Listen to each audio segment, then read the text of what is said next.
Um, I thought I was being given the. I got the call recorded. I wasn't able to last time. Dan actually looks stuff up, so that's very rare. Most people say they don't have the time. They have too many clients. It's an overwhelming workload. The thing is, it takes you 30 seconds to type in most of this stuff and look it up. It'll take you 30 seconds to look it up on your own. If you know what keywords to type into the internet, blam, it's there before your very own eyes. Alright, so what I'm going to do is I'm going to try to play this. It's 35 minutes long. That part is actually 8 minutes and 53 seconds into it, so we'll go all the way back to the beginning. I just wanted to make sure that it did, in fact, record before I started playing, and then I got to having a cigarette. Alright, so let's go ahead and press play on this and hope it plays.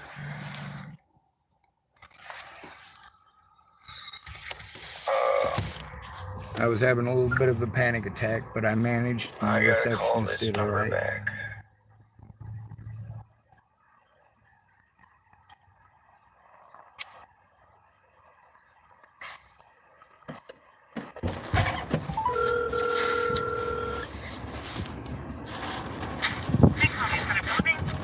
Hello, this is Sean Schwartz. Dan just called me back, but I missed his phone call because I was on another phone call. I hung up on that other phone call. By the time I was able to get it hung up, he was already done. So I need him to call me back. Dan in the crisis department or Dan Vasquez? I am not for certain. Is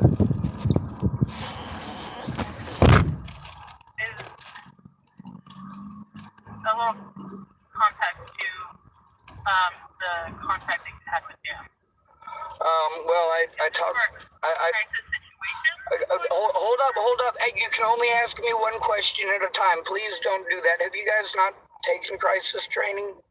If you can ask a question. I haven't. I'm the front desk. All right, cool. When you ask somebody a question, you got to let them finish it. Your first question was about context. I was calling about getting the runaround here in Hood River, and he was somebody who had called me from another contact through. God, there's so many agencies around here. Anyway, they had called Dan, and Dan had called me. And I'm actually in Hood River, but there's an issue with the people here in Hood River, which is the reason I was told to call Dan. It is a crisis. This is for crisis, correct? Do what? This is for crisis? Yes, ma'am, I suppose it is. Thank you.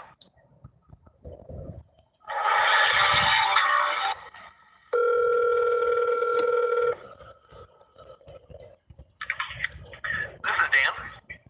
Hey, Dan, this is Sean Schwartz. Hey, Sean, how's it going? It's not going very good. Are you the guy I talked to about a week and a half ago? Yeah. Well, there was a lot of issues with, my dad wanted to come back into my life and basically bribe me into, not telling on him. And it's been a whole week of him giving me offers of stuff he never intends on coming forward about. Anyway, when I told you were going to get the runaround, I obviously I wasn't kidding. But I wanted to, here, man, I just bought these pens. All right, I got some mechanical pencils. But I wanted to, sorry, I bought these at Walmart and I haven't opened them yet, but I know that with a lot of the stuff with people, I don't get to write things down because none of my writing utensils actually work because of the conditions of living in my car. Yeah. But I wanted to try to get the list of people that you called and who they had sent you to.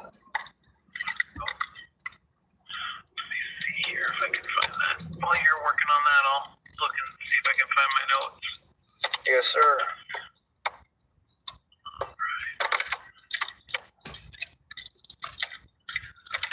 Also, I was trying to remember if you were the one that actually took the time to look up the Natalie Bollinger situation. Yes, I did. Yep. All right. I wanted to make sure of that first because, for a lot people, I tell them about this, and then they go watch one of these nutty Natalie Bollinger web sleuth groups, and they've got all sorts of crazy ideas about me, and it's just, that's if they bother to look. Whereas it seems to me you actually did some homework. Yeah, I actually dug in and like found, the truth as near as I can tell about how, you were just a good friend and you had nothing to do with what happened to her, and it was very tragic, but they're making, people out there are making you out to be this horrible person that you're not. Well, they hurt me everywhere that I go because of that. And when I try to explain to people that this is a safety risk and a safety issue everywhere, like I said, I get blown off. The people that you called, there's all these places that I called. There's other people who have made calls, and we make all these calls. There's supposed to be all these. Oh my God. All right, so I'm sorry for coughing to death. I take the ends of my cigarettes and I roll them into a tobacco pipe. Well, sometimes I'm lazy. Like this one right here, I was too lazy and it was too short. And of course,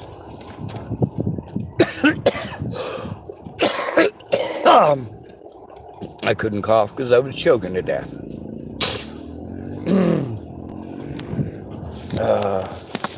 Alright, I guess we'll...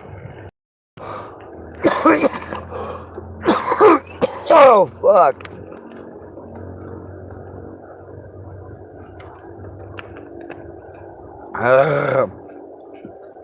Oh my God, that was nasty. We'll get back to the recording. Sorry for interrupting.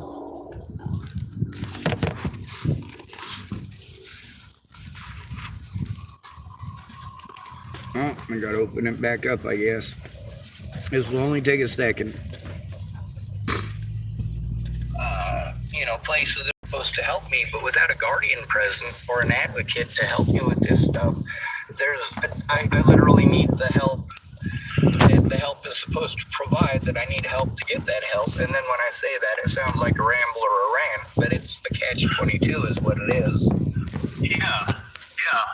You need the guardian and the ADA assistance to even complete the paperwork that allows you to get a guardian and ADA assistance. Right. Yeah.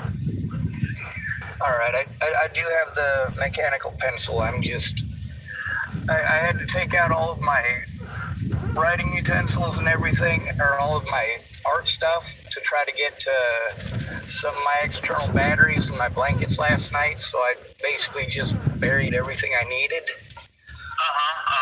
But, all right, I found something. I found a piece of cardboard I can rip open. This is a horrible habit that I have, and this makes it difficult to go through my notes and know what the hell's going on, because a lot of times, it's just writing it down as an emergency, and then I don't write the name down or anything like that. Kind of like the last time we called, I didn't record it, I didn't write it down, I didn't nothing, and it just makes it impossible.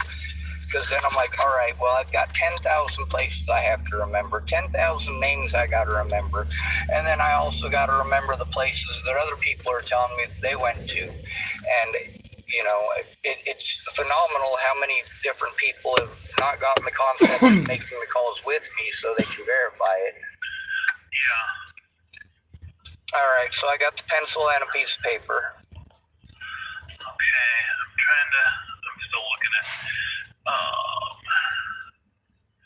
I know I started with APD, Aging and People with Disabilities,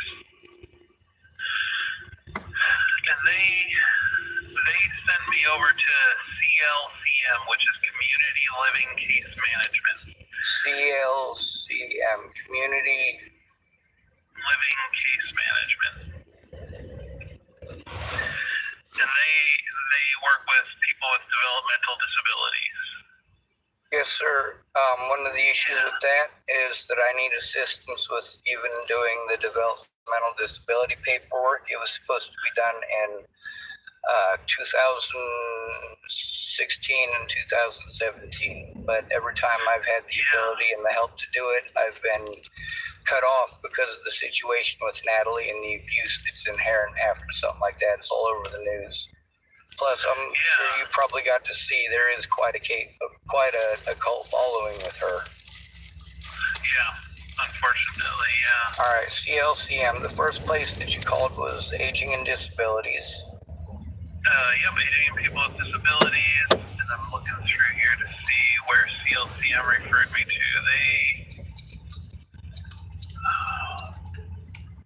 Where is that? It's kind of like the NAMI thing. For Nebraska, for people with disabilities, they sent me to NAMI. And NAMI is, their voicemail and all that is through Boys Town. And Boys Town has actually been in trouble recently. There's even a few people I know who were at Boys Town who were abused there. And so I'm having to go through a disability service that shares the same number as Boys Town. And for me, like, that deterred me from calling them again because I thought I was being given the runaround and sent to the wrong number. So with their number being the same number and associated with a number of people who used to help, but now they're in a lot of trouble, like it makes it difficult to understand why it's all that complicated, or why they're sending us to those numbers, or why they're sharing those numbers, especially with the donations they get for those things. Yeah. The next people they sent me to was Adult Protective Services, APS, which is part of the Department of Human Services. Yep. DHS. Yep. Did they give you a name there? No. They really do. Yeah. Sorry, go I ahead. didn't catch the name of the person I talked to. And then I'm trying to see, there was one more. APS did call me, but like I said, I don't have a guardian or an advocate to go with me or to assist me with these things. Yeah. As far as the evidence and stuff, I have a lot of the evidence in my vehicle with me, and it's electronic. The thing is that I don't have the physical ability to take it to somewhere that I can actually plug it in. I don't have the finances to be able to do that in the amount of time that it's going to take. My disabilities prevent me entirely. Plus, there's the fact that I get blown off as if I'm quote unquote mentally ill when I have to go in by myself. So with all of these different services, much like with yours, not with you in specific, because you've been pretty badass actually, but with a lot of the people in these services, they did things that they knew were creating a safety risk and a safety issue for me. Like Karen here in Hood River, she was creating a safety risk and a safety issue for me by trying to force me to call a place and to refer me to a place that I'd already called repeatedly and had literally not done their job because I was having to go in by myself. The conduct of the Center for Living here in Hood River is, they were entirely unprofessional. I mean, starting off, when you've got somebody who's in crisis and they're trying to tell you about abuse that they're going through, the things that you were literally taught not to do, she did all of them. And that started off with her saying, well, I didn't do that to you. That is exactly what they're trained not to do. That is the last thing you say to a victim. And, you know, that's one of the things about, you know, for me, wanting to trust these places, but then when I first meet them, they're doing stuff like that, then I am afraid to go back to them. It's kind of like when I'm told to go to police officers and they lie to me and then put me on suicide watch for trying to tell them about abuse. And then I'm told I need to go to police officers. And I'm like, hey, I already tried that and I had to do it alone. So it's their word versus mine. We can't have that. I am an at-risk adult. And with everything that's gone on with me, it's not like this situation that I'm in makes me any less at risk. You know what I'm saying? Right. It also creates a safety risk for those around me, and, you know, for all these government agencies that I try to explain this to, they treat me like I'm schizophrenic instead of looking at evidence of, you know, people literally threatening to kill me and my family and harassing me and my family and the desperate things that I had to do. And it's not that I wanted to do that I needed to do something to get somebody to pay attention to the evidence instead of give me the mentally ill treatment. Oh, you're crazy, so you're just making it up. Yeah, yeah. Yeah, I can imagine, based on the story, I can imagine that you get that kind of response a lot. Oh, you're making it up. And, the evidence is there, like you said. You've told me to look it up, and it stares you in the face that this is what's happening, so. I'm sorry I keep interrupting you to fill you in, but I mean, you really, when you look that stuff up, that was actually impressive, because nobody else really does that. And you can hear it in their tone. They start going, yeah, well, here's the thing, and they start giving you reasons or excuses why they can't look it up or why they can't listen, and you don't get anything out edgewise because they just keep interrupting you. You are a good friggin' listener. He is too. I'm not good at a lot of things, but listening is easy, so I try to do that as much as I can. Well, what I got written down so far here, and I'm sorry I keep bouncing back and forth, but I got Dan, CFL, Aging and Disabilities, to CLCM, to Adult Protective Services. Yeah, and I think the last one, I'm not sure on this, but I think the last one was Oregon Adult and Family Service, which is an organization here in the Dalles. And then they sent me back to CLCM. And I was like, are you kidding me? It's a circle. I called CLCM and they said, oh, call them. And they just keep, you're on a hamster wheel then, and you just go round and round and round. And no answer. Here's one of the things about being called mentally ill. When I try to explain this stuff to people and they haven't gone through it with me, I'm explaining it to them. They treat me like I'm lying to them. And then they say, you're talking in circles. And I say, I'm not talking in circles. I literally called this place, who sent me to this place, who sent me to this place, who sent me to this place, who sent me to this place. They're all referral services. Every single one of these places that I'm sent to, and I'm told this place is supposed to help you, it's another referral service, is what it ends up being. Yeah. So then, am I talking in circles, or are we going around in circles? Yes. Yeah, not talking in circles, but yeah, that's exactly right. We're going in circles, sure. Not because we want to, but that's what they're doing. Well, I've had to move over 40 times since Natalie was killed. And the thing is, I don't have the money to move. People want to tell me how stressful it is that they have to move once or twice in the last 6 years. And I'm like, I have to move every few months because of abuse, because homeless, disabled people are the easiest people on earth to target, especially with all these school shootings going on and the term mentally ill getting thrown around like everybody is going to be a school shooter if you call them mentally ill. And like so many of the victims are never heard because of that term. And we're not mentally ill. That's never been a diagnosis. For me, the diagnosis is PTSD. The diagnosis is Tourette syndrome. The diagnosis is autism, and I'm a high-functioning autistic person, but somebody who's experiencing severe trauma, doing something so simple in most people's minds as filling out a job application or getting a police report done, and then something like that is difficult to do, and you have to relive the trauma to try it, and then you have to do it over and over again, and you continually have to.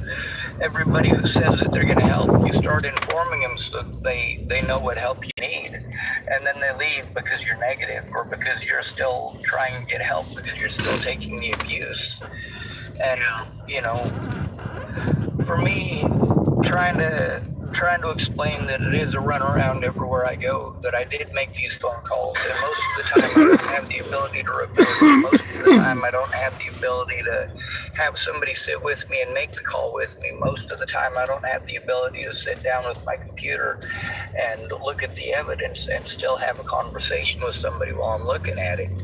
And then I'm expected to remember names right off the top of my head or dates off the top of my head, and that's where the actual evidence is important to look at, because that establishes the timeline. There's a lot of people who wanted to claim that the things that they did You know, basically, like, you got a group of people that back you into a corner with a stick over a rumor that they heard, right? And they're all poking you with these sticks, and then you yell at them. And then they go, oh, well, we only backed him into the corner with the sticks because he was yelling at us and we were afraid of him. And the fact is, the evidence itself shows that it was, you know, the cause and effect was me being backed into a corner, and that's why I yelled for help. For them, they wanted to pretend like I was going to hurt them because they backed me into a corner. They didn't mention that they backed me into a corner. They just wanted to say, oh, well, if we had to do this stuff because he was acting like a rabid dog, basically. Sean, you know what your whole statement there, you know what it reminds me of? What? Is Frankenstein. Frankenstein by Mary Shelley, the original book. The monster in Frankenstein wasn't a monster. He was a nice, caring creation. But the people were so afraid of him, and they chased him, and they cornered him, and they were trying to hurt him, so he defended himself, and they said, oh, you're violent, you're a monster. He's not a monster. He was just trying to protect himself, which is what any of us would do. Well, for me, it's not just protecting myself. They threatened my sister. They threatened my niece. They threatened my loved ones. They threatened people that offered to help. And even with all the evidence that I've produced on YouTube and Facebook, there's a lot of evidence that I produced before that because I showed it, it got me kicked off of Facebook or YouTube. So, like, for me, I have to be afraid to show it in public, but I also can't get people to help me with the court parts. I'm told I have to do that for myself, but my disabilities, my financial disabilities, which were created by this victimization, and my physical disabilities, which were created by physical violence over this situation, like, those are things that people don't want to take into account. They want to, like, when people tell me to get a job, they don't understand the physical, financial, or mental struggles that it takes for me just to survive the average day. And then, like, here in Hood River, I've got homeless people that, you know, they found out about the Natalie Bollinger situation, and it's created an unsafe situation for me here. And there's also the fact that, you know, when I go to people for help, I'm treated like I'm making it up. They don't look it up, and then they tell me it's my fault when they didn't look it up. If you're looking it up, now you don't have the benefit of, well, that isn't happening, you're crazy, because now you've seen evidence that, yes, you know, obviously my bullshit holds water. Yeah, well, it's not, because it's not bullshit. Oh, Sean, I'm so sorry. That's all right. You said you were gonna, and I'm sorry I didn't keep my word to call you back. It was a lot of stuff last week that was highly emotional, and it scared me too. But I was wondering if you were able to come up with any more information. I haven't. I was actually looking. I was just looking. I met a guy in town here, but he works with people that are in addictions recovery. I smoke pot just so that I can fit in with the homeless community. I can pretend to be a pothead. I don't like smoking pot, but motivate you to quit. But this guy, I think he works only in the Dells, but I'm going to reach out to him and just see maybe if he knows of any resources. I was just walking downtown working with a client, and he came up to me and he said, yeah, he just works with the people in the homeless community here. And sorry, helicopter. To get them, help them out in whatever way he can. And he's with an organization called Bridges to Change. Well, let me write that down. Bridges to Change. Bridges to Change. Let me see if I can get on a phone number for them. No, please. Well, do you have the ability to text? And yes, I do have the ability. Are they like is this like a non-profit? Let's see here. I think so, but I don't know for sure. Well, because their mission statement is, our mission is to strengthen individuals and families affected by addiction, mental health, poverty, and homelessness.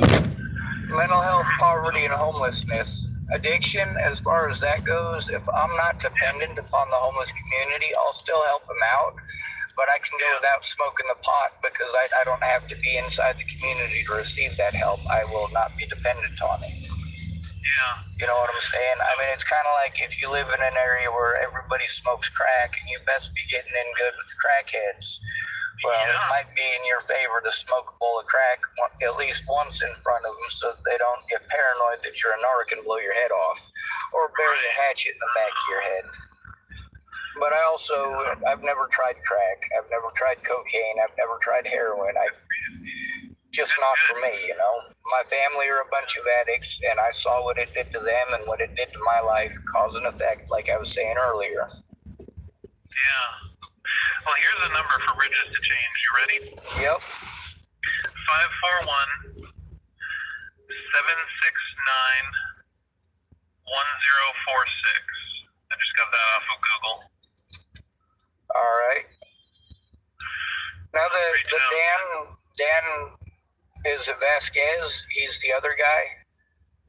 Yeah. All right, I hadn't talked to him. Is he somebody that maybe I should try speaking with, and what does he do exactly? You know, I'm still learning what everybody does, but I'm going to look him up here. Oh, he's a case manager. In which department? Yeah, he's a case manager. I feel like what I've heard about him has been very positive. That he is very patient and attentive, and he's a good listener. That's what I'm trying to say. Yes, sir. And he works hard at trying to help. So yeah, it's worth talking to him too. Would I have to go up there in person to consult with him for an hour? Oh, sorry. I just wanted to see how much more time there was. Oh no. I would call the front desk and ask them just the main number and say, hey, I'd like to talk to Dan Vasquez. All right. And give him, you know, they maybe say, you know, can we have him call me back, and just give him your number and he'll have him call you back and see what he can do. I don't know. I don't know if he does like office meetings or if he goes out in the community to do meetings with people. So. Well, you got the same thing that I got from everybody else, but you actually, like I said, nobody else bothered to look it up. They gave me the mentally ill treatment and passed me on. I know that I don't know what the laws are here in Oregon. In the state of Colorado, or in the state of Nebraska, you're not actually allowed to do that. To pass it on to somebody else when you're told that, no matter who you are, because everybody's a mandated reporter in Nebraska. So if you know of the abuse, you have to turn it in, and you can't just, basically, it's for people who are victimized, who are trying to turn in their abuse, when the person that you're told to turn the abuse into is basically blowing you off, they are shuffling their feet, and their tone is very bored. You know, they just want you to know they can't do anything, and you know, basically, when you try to say something, they're going to talk over you in the middle of it because they don't want to deal with it. And, you know, with what you're doing, you're actually taking steps, finding information, finding out if it's true or not. You're actually doing the research. It's kind of like when you go to a therapist and the state wants you to go to this therapist, and the state, you know, let's say it's an officer you're trying to turn in, gets to tell this therapist stuff before you ever go in. And then you end up arguing with the therapist because they're telling you what the cop said, and they're assuming that the cop is telling the truth. And you're like, well, all you got to do is look at the evidence. Oh, well, that's not what we do here. And you're like, you know, all it would take is 30 seconds of this therapist looking at evidence for them to go, all right, I should probably call somebody to turn in those officers. Right. Yeah. In a lot of those cases, my distance, the fact that I do have to travel and I have to think about the safety of others, like all of my loved ones, the fact that I have to do this in a vehicle with my physical and mental disabilities, and the fact that my physical and mental disabilities prevent me from getting what my legal right to include because of those physical and mental disabilities. Like I said, a catch-22.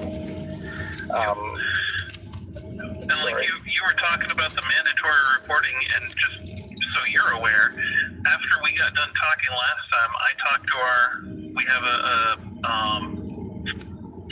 I forget what their title is, but a person that when we have when we feel like there's a mandatory report that needs to be done, we go to them and they walk us through that. And so I did that, and I went through the process. There's an incident report now listed that states, you know, about your concerns and the statements you made about the abuses from various different organizations and from the law enforcement and so on. So it's in there now. It's in our system at least, and it's been reported. So. Oh my God! See, now that's the thing. Did you go through the mandated reporter training? Because see, everywhere that I've been told every one of these places, before you can work there, you have to take mandated reporter training, and it's actual classes you have to actually go through. And none of these people are following the mandated reporter training, and many of them are telling me things they know outright to be lies, or they're manipulating a few little words in one little section to pretend that it doesn't apply. So like with you actually paying attention and doing what you're supposed to, I thank you absolutely for that. Yeah, of course. And I'm sorry that you haven't had that experience elsewhere. The mandatory reporting, I think, is extremely important, and it's really not that hard to do. And from my perspective, a lot of times I'm not sure, well, does this fall into that category or not? And rather than just assuming it doesn't, I always go and ask somebody that would know so that I can make sure that we're covering that, because it's very important. You're right. Well, one of the biggest things, or the biggest thing when it comes to the victims, is that they are blown off by so many people, and we've also heard stories and horror stories and have known people in real life who have gone through the same thing. So there's also the follow-up and the follow-through. Like a lot of people, when there's somebody who's going through abuse like that, like with me, for example, people not understanding my disabilities, or how them interrupting me affects my ability to speak, or the fact that I have to rehearse something before I say it so that it doesn't come out wrong and get interpreted wrong. And then when people want to interrupt me, then the more they interrupt me, the more flustered I am, and the less likely my words are to come together. And then that one time that they don't come together perfectly, people want to, oh, well, you said this, you said this, you said it because you meant it. No, that's not what I meant to say. I was completely flustered when I said it, and I'm trying to explain. And a lot of times it's to people who have been flustered themselves. And when I do the same thing back, they don't like it. And the biggest issue is I never wanted to do it back. I just wanted them to know what it feels like, and hopefully they'd stop. Yeah. People who are hurt people. And for me, I've never been a violent person. I mean, I was extremely violent in my youth, but that was a matter of self-defense. I was a white boy in a very unpopular system. There's one thing and I'm not going to tell you you have to, but I'd like you to look up Lincoln High School in Tacoma, Washington. The demographics of that high school, that's the high school that I went to my freshman year of high school, 81% minority. And when I say that I lived through this stuff, they want to call me mentally ill and pretend that I'm schizophrenic and that none of these things are true. But like I said, if you look them up, you realize they are. Anyway, I'm going to get a hold of the other Dan. I'll probably do that first thing in the morning because it's so late. Okay. And I'll probably what I'll do is I'll leave him a message after they close, and that way he'll hear it when he's available in the morning and make a call when he has the time. Excellent. Good thinking. Absolutely. Thank you very much, Dan. Is there anything else you feel is important to say? No, Sean, I hope you have a good night. I hope things continue or get better for you, and please call me if there's anything else I can do to help, if you think of anything or if you just want to talk, all right? Well, since Adult Protective Services did finally get back to me, I made about 30 calls, and they finally got back a hold of me. I think that might have something to do with your calls, but if there's somebody who can be present, since you looked it up, I think it might be important for you because you can verify that stuff is true. I'd like somebody to be there with me when I talk to Adult Protective Services. Otherwise, it's too easy to overwhelm me, and then I shut down, and then I can't communicate. And you've heard the explanation before. I'm sure you get it, because you do follow my boundaries, and you do understand that those boundaries are because of my disabilities and not because you're a bad person with bad intentions. Right. Because you're not, obviously. Yeah. If you set that up, I can't guarantee that I'll be available, but let me know when that is, and I will try and clear my schedule so I can be present to help you. Yes, sir. That absolutely sounds wonderful. Thank you. Yep, no problem. All right, be safe. You have a good night, Sean. You too. Thank you. Bye. Bye.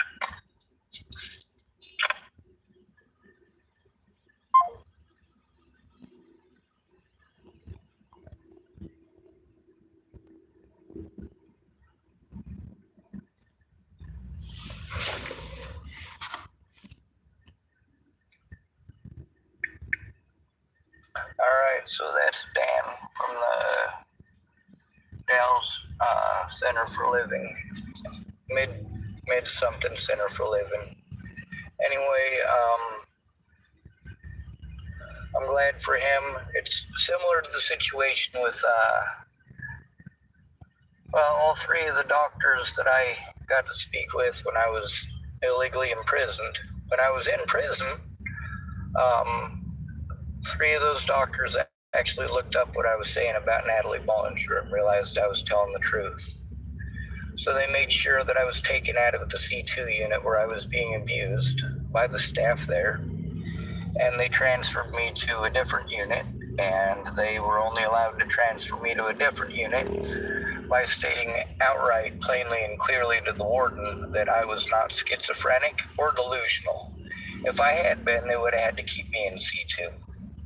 Matter of fact, at least two of those doctors were angry that I had been sent to C2 to begin with. They were quite perturbed that that they were told that I was schizophrenic and delusional, and that when I got there, they made that assumption because of what they were told, and then they realized how wrong that assumption was. Dr. Ted Hill and Dr. Sears both had a lot to say about that situation. Anyway, so I've got to try to get a hold of another Dan and make more calls and try to get this stuff set up. It's already 2:12 here, so it's early enough to be able to try to set stuff up and make some calls. And we'll see if I'm actually able to do that, because I'm quite overwhelmed. I got a friend of mine she was a missing person that I knew her from, I knew her back when she was just a bump in her mama's belly. So we'll see what happens, what we can work on and get actually done today. Good to be with you. Thanks for coming to visit. Stay out of trouble or don't get caught. And remember, you are your brother's keeper. No victim left behind.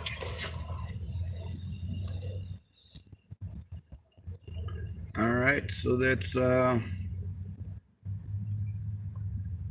just one of 3 different videos that I recorded today. I got more things I got to do, so I can't keep on posting all the time, which is what I'd really prefer to do, is just live feed everything all at once. I got to take a lot of safety precautions. Life happens. Anyway, like the video said, good to be with you. Thanks for coming to visit. Stay out of trouble or don't get caught. Remember, you are your brother's keeper, and no victim left behind.